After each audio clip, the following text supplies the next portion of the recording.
आज हम लोग वार्ड 44 में हैं। चुनावी माहौल है। इसमें रूपा गुप्ता जी और चंद्रकांत गुप्ता जी, ये दोनों जने लगातार भारतीय जनता पार्टी के लिए मेहनत कर रहे हैं। इन्होंने माहौल बनाया है यहाँ पे। और आज हम लोगों ने लगातार क्षेत्र के लोगों से भी बात किया है, सर्वे किया है, और इन्हीं सब कुछ मुद्दों पे हम लोग आज इस जो है गुप्ता दंपत्ति से आप लोगों की मुलाकात कराएंगे, बात कराएंगे। तो रूपा जी, आप लोग आज कई सालों से यहाँ इस क्षेत्र में मेहनत कर रही हैं, तो कैसा माहौल है यहाँ पे? यहाँ पे माहौल सर बहुत अच्छा है और मुझे लगता है कि लोग बीजेपी को वोट देने के मूड में हैं।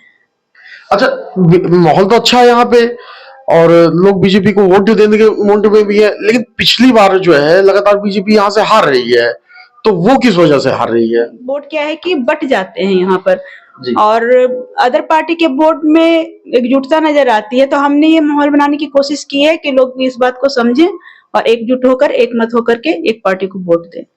अच्छा, आप जैसे आप लोगों ने यहाँ बहुत काम किया है, बहुत यानी कि एक जमीनी वर्क यहाँ किया है, जिससे यहाँ माहौल बनता चला जा रहा है। मैं लगातार देख रहा हूँ कि आज क्या बोलते हैं, पहले इस वार्ड में इतना ज्यादा भाजपा का वोट नहीं था, लेकिन अब लोग यहाँ भाजपा के लिए तैयार हो रहे हैं, वोट देने की बात कर रहे हैं।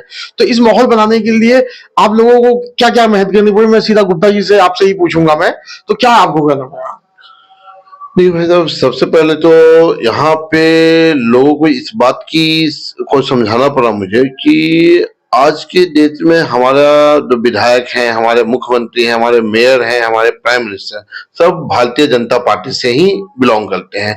तो कहीं ना कहीं लगा कि अगर भारतीय जनता पार्टी का कोई भी कैंडिडेट यहाँ पे जीतता है तो इन इन जो अपने क्षेत्र की तरक्की है उनमें हम लोग अपने विधायक, अपने मुख्यमंत्री वगैरह से मदद ले सकते हैं, हेल्प ले सकते हैं, जिससे इसका विकास हो सकता है। तो सबसे पहली चीज तो हम लोगों ने इन लोगों को, जितने भी क्षेत्रवासियों को हम लोगों ने समझाया है इस तरीके का चीज। उसके अलावे इन्हें ये भी बताया गया है कि आप ये देखो कि कौन काम करवा सकता है, यहाँ पे कैसे काम हो सकते हैं, किन किन मुद्दों की। सबसे पहले तो हम लोगों ने यहाँ पे देखा कि किसके मुद्दों पे यहाँ पे बात हो सकती है। जैसे यहाँ पे है सड़क की, यहाँ पे नाली, यहाँ पे सीवर वगैरह का काफी ज्यादा प्रॉब्लम है, जल की प्रॉब्लम है। तो इन सब बेसिक चीजों पे काम करने के लिए और बेसिक चीजों पे ही हम लोगों ने बात किया है इनसे कि इन बेसिक चीजों पे अगर हम लोग काम करेंगे तो हमारा काम हम लोग इनसे ज्यादा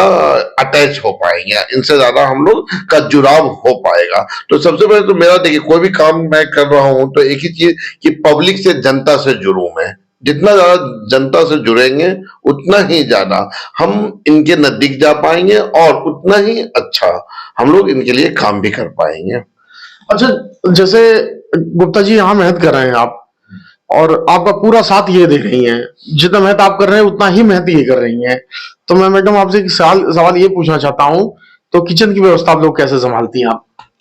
सर, किचन की व्यवस्था तो यही है कि सुबह में थोड़ा मैनेज करना पड़ता है। सुबह में सारे काम, दोपहर के फिर खाने जो होते हैं वो भी सुबह में ही मैनेज करना पड़ता है मुझे, और दोपहर का टाइम मैं पब्लिक के लिए निकालती हूँ और दोपहर में मैं जाकर के लोगों से मिलती हूँ, उनकी समस्याएं सुनती हूँ और थोड़ा बहुत उनके समस्याओं को हल करने की कोशिश भी की है हमने। कुछ कार्यक्रम बना करके, जैसे कि आयुष्मान कार्ड वगैरह बनवाने का हो, या जिन मतदाता के वोट नहीं है तो उस तरह के कैंप लगा करके हमने उनके ये कार्य भी करवाए हैं, और भी बहुत सारे कार्य करवाए हैं हमने इस क्षेत्र के लिए। अच्छा, जैसे मैं देख रहा हूँ क्षेत्र में जितना गुप्ता जी के नाम है उतना ही आपका नाम है, जितनी मेहनत गुप्ता जी ने किया उतना आपने किया है, और यहाँ लोग आपको चाह भी रहे हैं। यानी कि जिन मैं मतदाताओं के पास गया तो यहाँ ये है कि रूपा गुप्ता है, काम कर रही है, मेहनत कर रही है, संघर्ष कर रही है। तो यहाँ क्योंकि यहाँ मौजूदा पार्षद दूसरी पार्टी से हैं, अगर क्या बोलते हैं, यहाँ वैसे जो आप गलियों में गई, लोगों से मिली, जनता से मिली, तो यहाँ कमी किस चीज की नजर आई? केवल एक कमी बताना मुझे आप। सर, यहाँ के नाली की व्यवस्था बहुत खराब है सर। सारे सीवर्स जाम हो जाते हैं, सड़कों पर पानियां आ जाती हैं, जिस वजह से लोगों को बहुत दिक्कत है। अच्छा गुप्ता जी, जैसे आप लोग भी जो है चुनावी समय है और चुनाव में हर कार्यकर्ता को एक हक होता है अपना अपने मांग करना टिकट का, तो आप टिकट दे देती है, तो सबसे पहला ऐसा कोई एक काम होगा क्या जिसे भी टिकट देगी पार्टी बड़ी होती है। एक इंडिविजुअल पर्सन से पार्टी का जो अस्तित्व है वो बहुत बड़ा है पार्टी का। तो पार्टी का खैर निर्णय हुआ, अगर मौका पार्टी देती है मुझे इस तरीके का, तो सबसे पहले तो मैं यहाँ के जो लोग हैं इन सब के लिए जो बेसिक इनकी जरूरत है, जैसे कि सड़क और नाली और पानी की, इन मुद्दों पे ही मैं स्टार्टिंग में मैं काम करना चाहूंगा। और इनको हर तरीके से पहले तो इन्हें भी जितने भी जो क्षेत्रवासी हैं इन्हें भी एकजुट करके एक साथ मिला के इनके लिए इनकी समस्याओं को जानूंगा और इनकी समस्याओं को जितना जल्दी दूर करने की कोशिश है वो कोशिश मैं करूंगा। इनकी जो बेसिक समस्याएं हैं, बेसिक समस्याएं दो है, जैसे यहाँ पे स्वास्थ्य और सफाई। तो मेरा सबसे पहले यही दो चीज पे काम, अगर आपका स्वास्थ्य सही रहेगा, आप सफाई रहेगी तो स्वास्थ्य भी लोगों का सही रहेगा। तो इन दो चीजों पे ना, स्वास्थ्य और सफाई पे काम करना है और इनकी जो बेसिक जरूरतें हैं, बेसिक जरूरतों को सबसे पहले पूरा करना है, फिर आगे हम लोग देखें।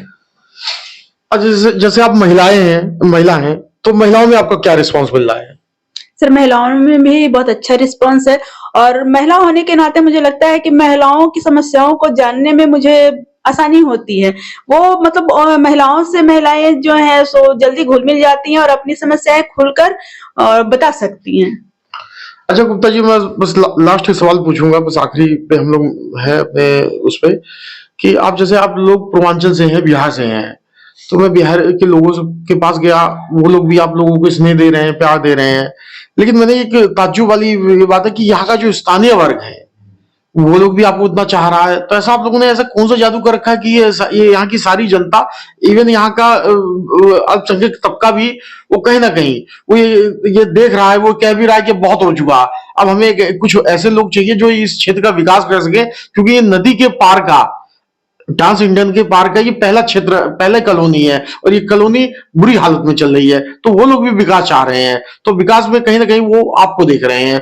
तो ये ऐसा आपने क्या जादू कर रखा है कि सारी जनता आप लोगों को देख रही है?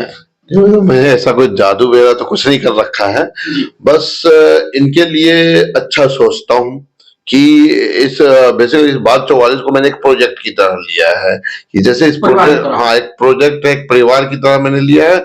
और जैसे परिवार में जिन जिन चीजों की कमी होती है, एक गार्जियन होने के नाते उस कमियों को हमें सबसे पहले देखना चाहिए, और उन्हीं कमियों को जो उन्हें लगता है कि ये कमियां हैं, उन्हीं कमियों के बारे में उनसे बात भी की जाती है, और उनको जितना कोशिश हो सके उसके लिए हम लोग ने प्रयास भी करनी होती है। जैसे अभी की मैं बात करूं कि मैंने बहुत से लोगों से पूछा, जैसे आयुष्मान, भारत सरकार ने आयुष्मान कार्ड निकाला, तो बहुत से लोगों का आयुष्मान कार्ड बना हुआ नहीं था। उसके लिए फिर मैंने कैंप लगवाया, कैंप लगा के कुछ लोगों का, करीबन 200 लोगों के आसपास लोगों का आयुष्मान कार्ड बनाकर उनका एक बेसिक जरूरत जो थी उस जरूरत को पूरा किया गया। दूसरा चीज, आज के डेट में उनके लिए आईजीएल गैस की एक व्यवस्था की गई। आईजीएल गैस जो पाइपलाइन के द्वारा आती है। यहाँ पे लोगों का क्या है कि अभी करीब जो गैस सिलेंडर की कीमत हो गई है वो हो गई है 1100 रुपए, और उसकी तुलना में जो गैस पाइपलाइन के द्वारा जो वो आती है आईजीएल गैस, वो सस्ती, काफी सस्ती होती है, लगभग आधे के आसपास होती है। तो दैट्स व्हाई कहीं ना कहीं ये जो फायदे हैं, ये जो बेनिफिट है, ये इन पब्लिक को भी मिलनी चाहिए। तो पब्लिक को ये लगता है कि मैं उनके फायदे की बात कर रहा हूँ ताकि उनको बेनिफिट ज्यादा से ज्यादा मिल सके। उनसे बैठ के बातें करता हूँ, उनसे उनकी प्रॉब्लम को जानने की कोशिश करता हूँ, उनके साथ इन्वॉल्व, बेसिकली क्या है कि उनके साथ मैं इन्वॉल्व रहता हूँ, उनकी समस्याओं के साथ इन्वॉल्व हूँ, उनसे इन्वॉल्व हूँ। दैट्स व्हाई यही है कि पब्लिक लोग के साथ वो मेरा समर्थन कर रही है इस तरीके से। अच्छा, आखिरी सवाल मैडम मैं आपसे ये पूछूंगा, अभी हम लोगों ने आपके एक प्रोग्राम किया था जो राष्ट्रपति का अभिभाषण था, उस पर मैंने यहाँ कवर किया था, तो काफी टफ प्रोग्राम था, लेकिन आपने उसमें मैंने देखा कि सुबह 10 बजे से जो यहाँ की जनता ने जो रिस्पांस आया, और वो 2 बजे तक बैठी रही, और आपने भी उस प्रोग्राम को बहुत अच्छी तरह से मैनेज किया, उस बहुत अच्छा संदेश गया। तो हम तो बल्कि उस प्रोग्राम को बहुत ज्यादा टफ जान रहे थे, लेकिन आपने बहुत ही आराम से वो प्रोग्राम कराया, तो इसका श्रेय आप किसे देती हैं, ये वो कैसे संभव हो पाया वो? सर ये तो पब्लिक लोग का प्यार है, समर्थन है जो उन्होंने हमें दिया और इतना वक्त अपना दिया। और मेन बात ये थी कि राष्ट्रपति जी के अभिभाषण को जनता तक पहुंचाना, और उनके अभिभाषण से जनता को ही लाभ होना है। इसलिए जनता के लिए हमने ये कार्यक्रम किया और जनता ने हमारा समर्थन भी किया और ये प्रोग्राम मेरा सफल रहा सर। अच्छा, बस अब दोनों जनों से, अब क्योंकि मैंने एक से आखिरी की सवाल पूछा तो अब दोनों से मैं कंबाइंड सवाल पूछता हूँ। आप लोगों ने जब भी कोई योजना आप किया तो उसमें भेदभाव नहीं किया है, तो यानी कि चाहे वो किसी भी मजहब का, किसी धर्म, किसी जाति का आया हो, जब विकास की बात आई वो आप लोगों ने समान तरीके से, जैसे आयुष्मान कार्ड की बात आई वो सबका आपने बनवाया, चाहे कोई भी आया हो। तो कि आने वाले समय में जनता को आप ये आश्वासन देंगे कि कोई भी काम होगा उसमें सबकी भागीदारी एक साथ होगी, कहीं कोई अनदेखी नहीं होगी? देखो, मेरा तो यही मानना है कि जब आप एक पोजीशन पे आ जाते हो तो जो पोजीशन पे आने के बाद आपके लिए सब लोग एक बराबर हैं, एक जैसे हैं। देखिए, मत अलग अलग हो सकते हैं, लोगों के हर किसी के मत अलग अलग होते हैं, लेकिन इसका मतलब ये नहीं है कि आप उनके साथ मतभेद करें।